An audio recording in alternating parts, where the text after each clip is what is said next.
I els Mossos d'Esquadra em van fer parar. Pari. Jo paro, baixo la finestreta, i dic, a veure què voldrà aquest ara. S'acosta el Mosso d'Esquadra i em diu, ja m'he apuntat al procés constituent. O sigui que des dels peatges, els senyors del peatge, fins a algun Mosso d'Esquadra, doncs això és el que intentem amb el procés. I això és ara quan expliqui les característiques que em semblen més importants, doncs aquella que jo estimo més del procés, que és la seva diversitat. És a dir, la capacitat que està tenint i que jo desitjo i espero que la mantingui d'arribar a persones d'un ample ventall de sensibilitats polítiques, socials i d'edats i de territori. Jo crec que aquest és el valor o un dels valors fonamentals d'aquest procés. Però abans d'explicar si tinc... No em vull allargar molt, però sí que m'agradaria fer, doncs normalment quan faig la presentació primer faig una crítica en 3 punts al sistema capitalista perquè s'entengui, perquè des del procés constituent no volem només reformar aquest sistema, sinó que volem un canvi que en diem radical. Em diu, bueno, que van de radicals aquest, no? Per què tan radical? Només que tornéssim a tenir aquests drets que ara ens han retallat, potser ja en tindríem prou, no? Què vol dir això de radical? Doncs jo primer m'entretinc una miqueta per justificar, explicar, sempre des del meu punt de vista, aquesta radicalitat per què és necessària. I després, això seria la primera part, i la segona part llavors són 4 punts on, com que esteu tan posats tan llargs, jo no hi he fet així, doncs la segona part són 4 punts que a mi em sembla que són els que jo valoro més del procés constituent i que doncs m'agrada agrupar-los en 4 punts per poder impulsar o dir almenys que si aquests els mantenim jo crec que arribarem a bon terme. Doncs això és el que faria.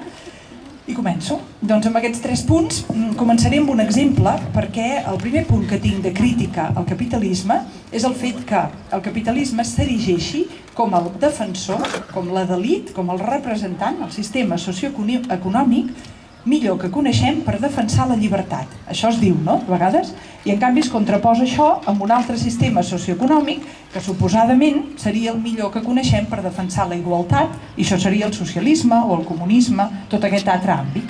Llavors es parla, això es pot pujar una mica, és que ho tinc un peu.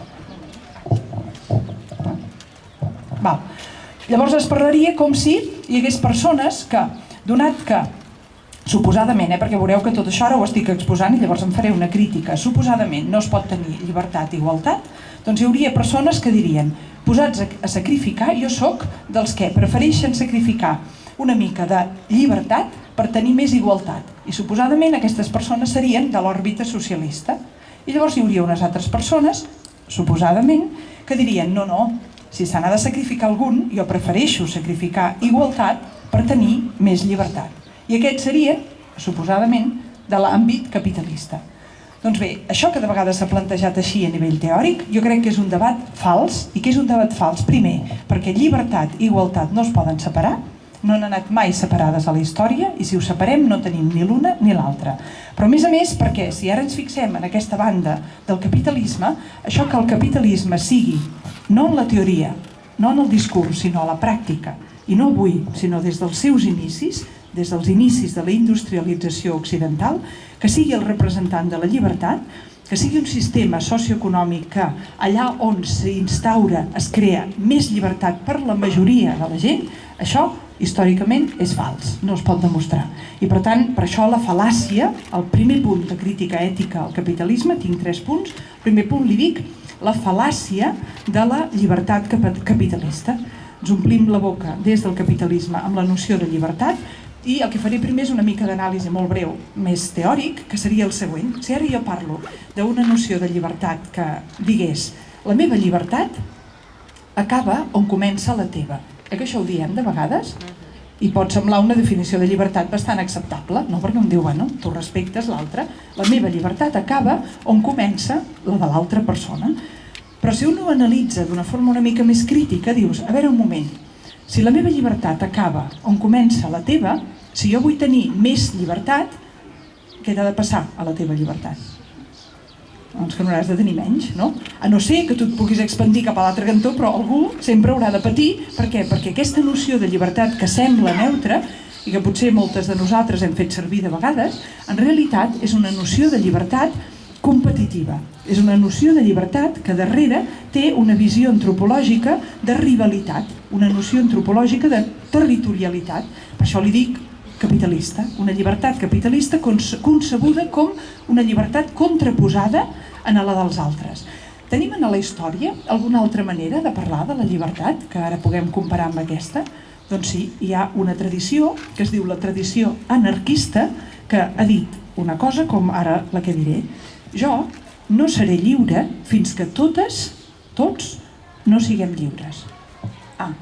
Això és una altra cosa, una mica diferent, Si jo dic la meva llibertat acaba quan comença la teva, una manera de veure les coses, les relacions interpersonals i una manera d'organitzar-nos com a col·lectivitat, respectant-nos però entenent que estem en competició els uns amb els altres. Aquesta seria la nostra manera bàsica d'entendre'ns en relació. Si jo dic jo no seré lliure fins que totes no siguem lliures, això significa que tenim les unes amb les altres una relació de simbiosi, de cooperació, una relació en la qual el meu creixement no és una amenaça per tu.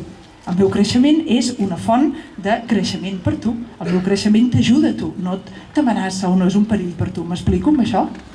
És una mica diferent, i ja dic que això només és un apunt teòric i ara passarem a lo pràctic. Però per acabar aquesta part teòrica encara voldria anomenar, per això d'eixamplar les maneres de pensar sobre les coses, la manera com parlava de la llibertat una pensadora alemanya, que és també la fundadora del Partit Comunista Alemany, que es diu Rosa Luxemburg. Rosa Luxemburg deia: la llibertat és sempre llibertat de qui pensa diferent.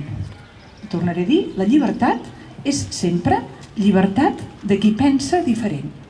Aquesta, pensadora ens diu que la meva llibertat es mesura per la meva capacitat d'interactuar amb el respecte i amb la, diríem, positivitat deguda amb una persona que pensa diferent que jo. Per tant, tornem a estar amb una noció de llibertat relacional, no una noció de llibertat que m'aïlla dels altres, i encara menys que em posa en competitivitat amb els altres, sinó una noció de llibertat que és impossible concebre-la si no és en una relació que és en aquest cas positiva, perquè estic acollint l'altre en la seva diferència. M'explico amb això? Això he dit que era com un apunt teòric, però ara anem a la pràctica. I per anar a la pràctica, a mi el que m'agradaria mostrar és que des de l'inici del capitalisme hi ha hagut una associació pràctica, fàctica, real, entre el poder econòmic i el poder polític. I que lluny de ser el capitalisme aquell que desitja que no es posin lleis o que se'n posin les mínimes, que no hi hagi regulació, de vegades es diu això, no? Que el mercat no reguli. I això serien els capitalistes. I en canvi els altres, els socialistes, els comunistes, diuen no, hi ha d'haver regulació del mercat, perquè si no, n'hi ha uns que s'ho queden tot. I els altres diuen no, si comences a regular es perd la llibertat, deixa-ho ben lliure. Que es diu això? I per què dic jo que això no és veritat? Doncs des del principi del capitalisme hi ha una fase inicial del capitalisme que es coneix com amb el nom de proteccionisme. I el proteccionisme, que potser a tothom no ens sona d'història o així, vol dir que quan neix la industrialització, aquest poder econòmic s'acosta al poder polític perquè el poder polític passi lleis que protegeixin els interessos d'uns determinats industrials. Per exemple, els del cotó, els de certs teixits, els del carbó, els del ferro, determinats industrials que saben que els seus interessos comercials necessiten d'unes lleis, en aquest cas lleis arancelàries, lleis de duanes, perquè si no, no podrien prosperar els seus negocis. Aquests interessos particulars d'aquests industrials s'assimilen al que se'n diu l'interès d'estat. I es considera que és interès de l'Estat, interès col·lectiu, defensar els interessos d'aquests industrials. Doncs al mateix temps que això passa en el naixement de la industrialització, on estan les treballadores i els treballadors, que són la majoria de la població? Qui defensa els interessos de les treballadores i els treballadors? I qui, com és, que no s'identifica l'interès de les treballadores i dels treballadors amb l'interès general d'aquests països on comença a néixer el capitalisme? Ho sabeu, a l'època de la primera industrialització, els treballadors, la força de treball, no té, diríem, regulat la seva jornada laboral. I per tant es fan jornades laborals de 15 hores. Hi ha explotació infantil, no hi ha assegurança mèdica, ja no parlem de vacances pagades. O sigui que es passen lleis, però es passen lleis a favor d'uns i no a favor d'uns altres. I s'identifica el bé comú amb els interessos d'uns pocs en lloc d'identificar-se amb les necessitats de la majoria. M'he explicat amb això? Doncs això que és el principi de la industrialització, ara m'agradaria posar un exemple actual. N'hi ha molts d'exemples, per desgràcia, però el que voldria posar, ara me'n vaig una miqueta enrere, l'any 2009, perquè moltes i molts em coneixereu per això de la grip A, no?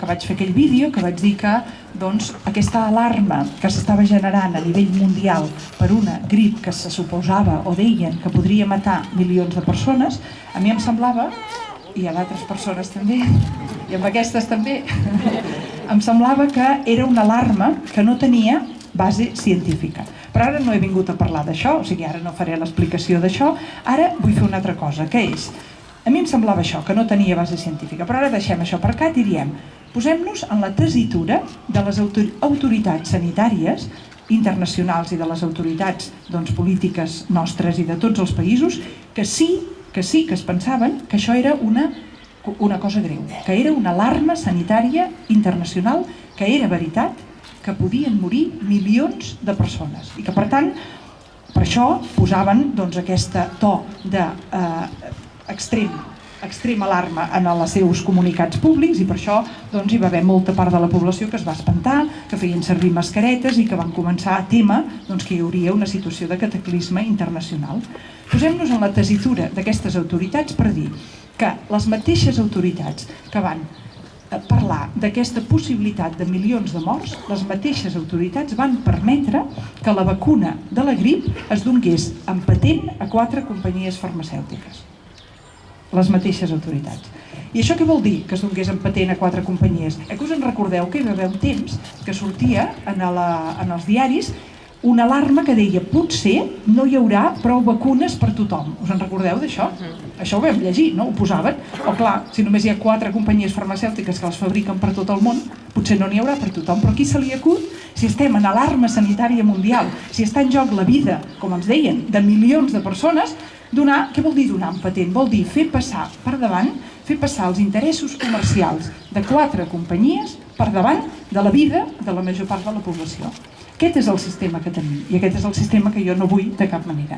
Per això, la radicalitat d'un canvi que no és simplement un maquillatge, que no és un remodelar o un reformar el sistema, sinó que és un canvi radical del sistema.